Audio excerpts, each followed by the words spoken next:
Good afternoon, everybody, and welcome back to the Triple R Show, Real World Recovery, where honesty meets healing every single day. My name is Mike, and I will be your host.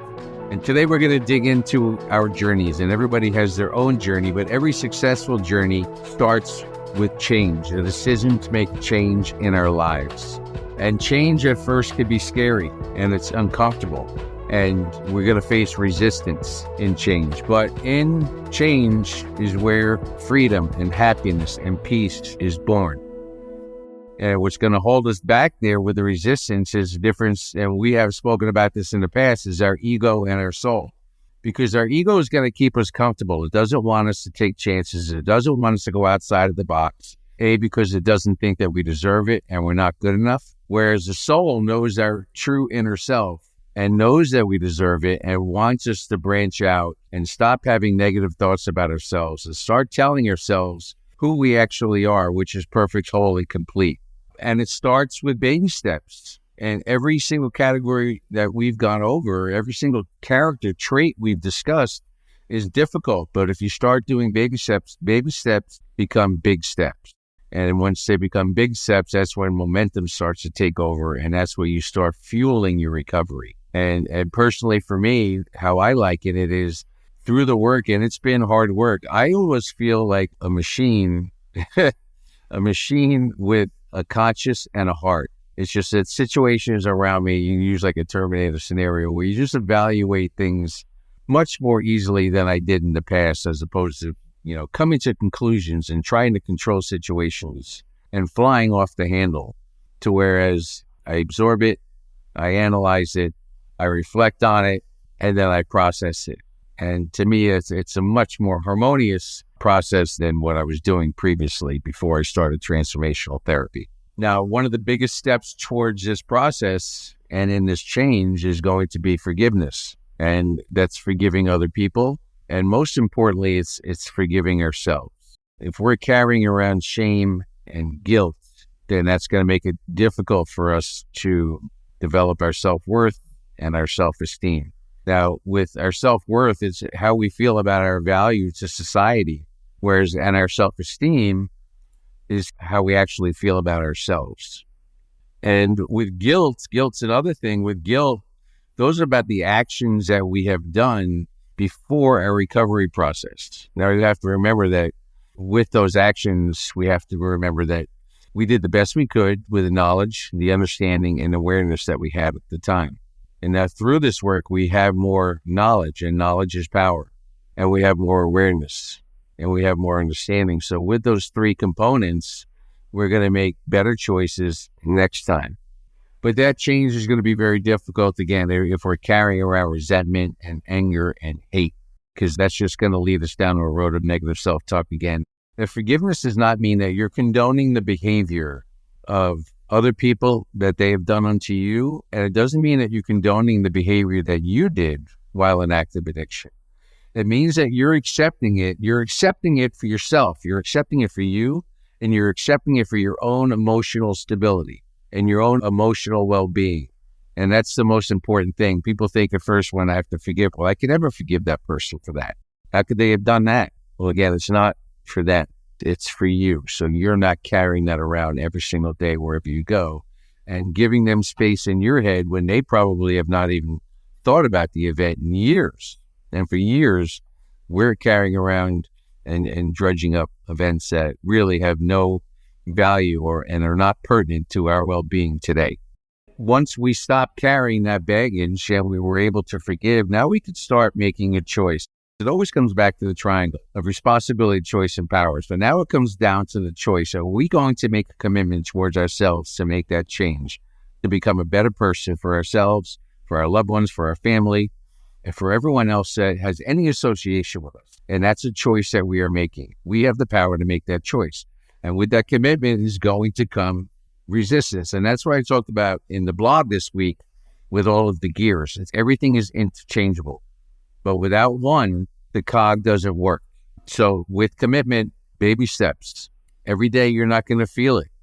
So when you take that baby step, and then you can look at yourself in the mirror, there goes the mirror again. We're talking about the mirror because that's where we're going to build our self-esteem and our self-worth.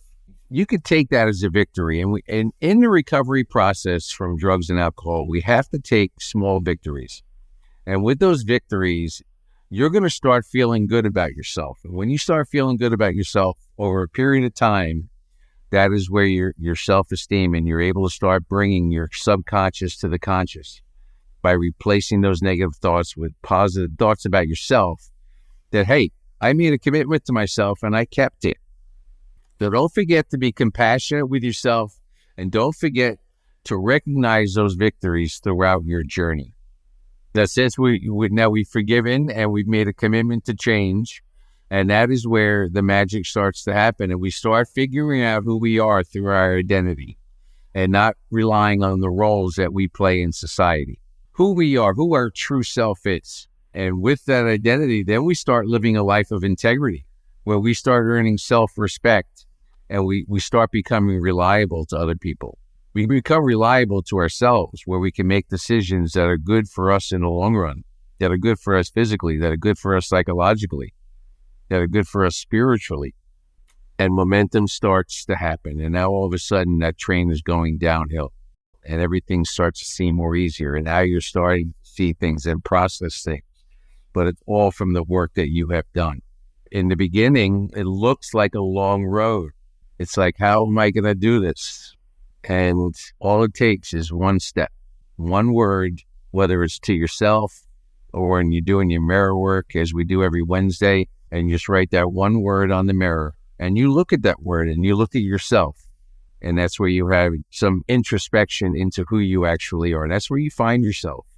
Now the momentum is going fast and furious, right? And you're starting to feel all great about yourself, and people are respecting you. You respect yourself. Your self-esteem is building. That is where awareness comes in. And we have to be aware that there are pebbles that are going to be coming our way, which can turn into boulders if we don't address them immediately. And that's why the work of the triangle, responsibility, choice, and power is so important, because we can extinguish those pebbles right as they come at us. So they're not building up, and we don't start carrying them around with us, which frustrates us. And then we stop doing our work. And then where does that go, everybody? Because we were feeling good about ourselves in the mirror and with all this work, and everything was going our way. And now all of a sudden things aren't going our way. And we're so used to feeling good. Over a period of time, if you stop doing this work, the end result is going to be a relapse, because you are going to want to substitute that feeling. This is not something that you get to and then you just stop doing it. You will not arrive, and nor will you want to arrive, because this journey is so special and so enjoyable. You can use whatever analogy you want. You can use, a lot of ants equal an elephant on your shoulder, or the pebbles and the boulders.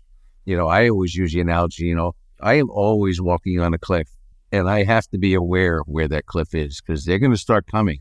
And sometimes they come fast and they come furious when you're not expecting it. And that's where your tools will come in, and you'll sit back and you will recognize and understand, okay, I can't control that. Let me process this. Let me think about it. Maybe give some advice. If asked, be open-minded, find a solution, and then move on. And then you've gotten rid of those pebbles and you've gotten rid of those ants, and you haven't fallen off the cliff. And then you can continue on with your journey. But back with the triangle, with the responsibility, we have to remember that we are responsible for everything that we say, think, feel, do, and experience. Everything. And I've said in the past, I search for responsibility. And one big thing with responsibility is that I definitely can control is I can control how I respond to situations. Okay. So, you have the response in the word responsibility. You control how you respond.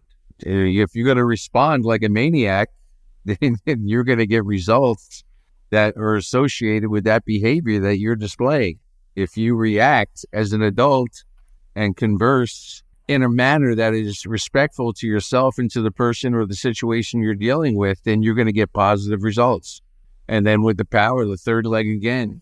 And this is repetitive by design, because it all does come back to the triangle. Responsibility, choice, and power. So with responsibility, remember, you always have the power to end your addictive behaviors forever. But you have to choose to do the work to do it. All right. So, for example, if we're not taking responsibility, then we're playing what? If we don't take responsibility for situations that occur in our lives, then we are playing the victim role, and we're being self-defeatist.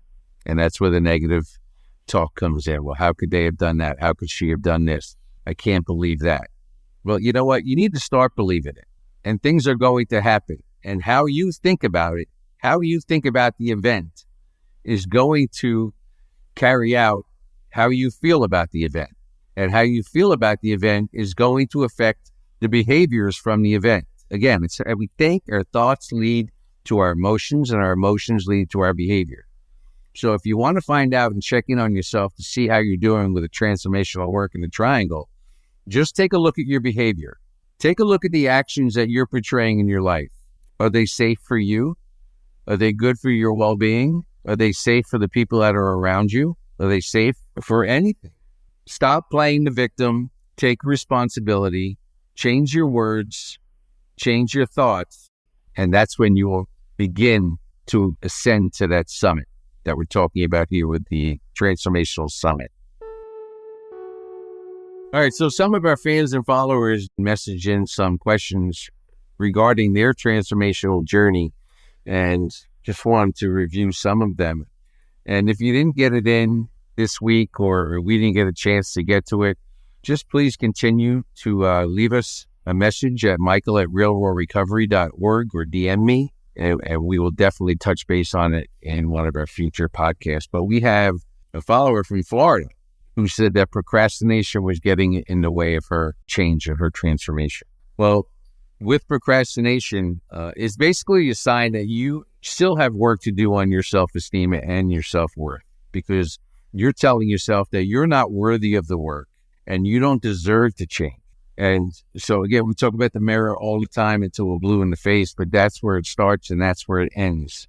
And if you don't believe the person in the mirror and you don't believe in the person in the mirror, then it's going to be very hard for you to get started. And the other thing, we just mentioned it a couple of seconds ago, it's baby steps. If you're procrastinating, give yourself one assignment, one word on the mirror, one thought in your head, just think it, and that will start to change. And then you get a victory, and those victories lead to self-esteem.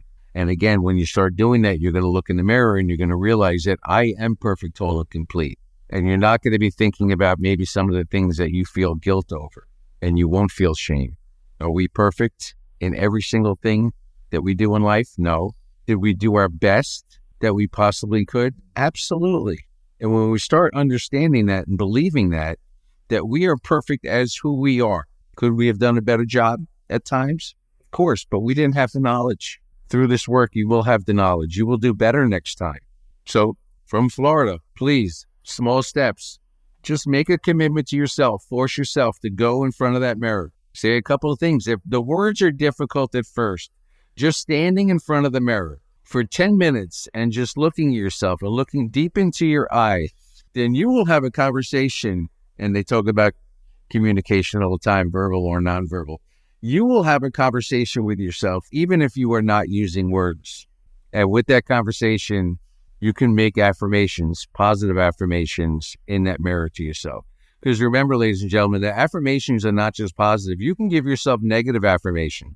And that's where you have the negative self-fulfilling prophecy. Baby steps, get in there, make the commitment to yourself. Keep coming back, Florida, and let us know how you're doing and how that works. And then we have impatience. So impatience, that is another form of resistance, just like procrastination. And it all comes back to, again, do I really deserve the work? Do I really deserve the change? Do I really deserve a life that is fulfilled and happy? But with impatience, it says, this caller from Pennsylvania says, I have started the work, but nothing has been happening. Well, that all depends on how much work you're actually putting in. And only you know the answer to that. So if you feel that it's not working right away, then we need to start putting some more work into it. But remember, with impatience, the opposite of impatience is being patient, because this is a process that takes some time. Now, depending on how old you are or how long you've been in the throes of drugs and alcohol, we could be talking a couple of years, we could be talking a couple of decades. And it takes time to reprogram that unconscious. It takes time to get those positive thoughts in there. One book that we highly recommend is from Louise Hay, You Can Heal Your Life, which has been paramount to the work that we discuss here with Dr. Henshaw that was on our podcast earlier on, and with the work that we do here at Real World Recovery. Louise Hay's work has been phenomenal in my journey, and with a bunch of others. Dr. Wayne Dyer is also, and all of these resources are on our website at realworldrecovery.org. If you take a look, there's a list there, and they will all be of great value to your journey as to where you want to go. But just be patient with the work and take your time, and those baby steps will become big steps. Remember that you are worth it. And then we have forgiveness from New York. It says, I'm having a hard time forgiving others in this process. And we just previously spoke about forgiveness. And again, forgiveness means that you are not condoning an action that happened. You are doing it for yourself. You're doing it for your own emotional security. And bad things happen that you can't control. There's only certain things that we can control, and that's us and how we process things and how we interpret things and how we perceive things. That we can control, and that's going to help your emotional stability and take that weight off your shoulders and allow you to move forward. It does not mean that you have to condone the behavior, whether it's from an outside source or your own behavior. You're not condoning it. You're just forgiving it so you can move on. But be responsible for how you react, and you'll see big changes in your life. Ladies and gentlemen, this has been great going through this whole process, starting all the way from change into forgiveness and then making commitment and finding ourselves and living a life of integrity and momentum. And then remember that there's going to be slips, there's going to be hiccups, and we have to recognize that. One of the biggest keys with all of this work is awareness. And we have to be aware of situations when they pop up and then make the necessary adjustments to get ourselves back on the track and moving forward. Because remember, if you're stuck, you're going backwards, and we want to continue moving forward. This is Mike from Real World Recovery, where honesty meets healing every single day. Please follow us at real_raw_recovery and visit our website at realworldrecovery.org, where you can find all of these resources from Louise Hay to Dr. Wayne Dyer, which have been instrumental in our journey. And we wish you all the best, and we will see you next time. Have a great day, everybody.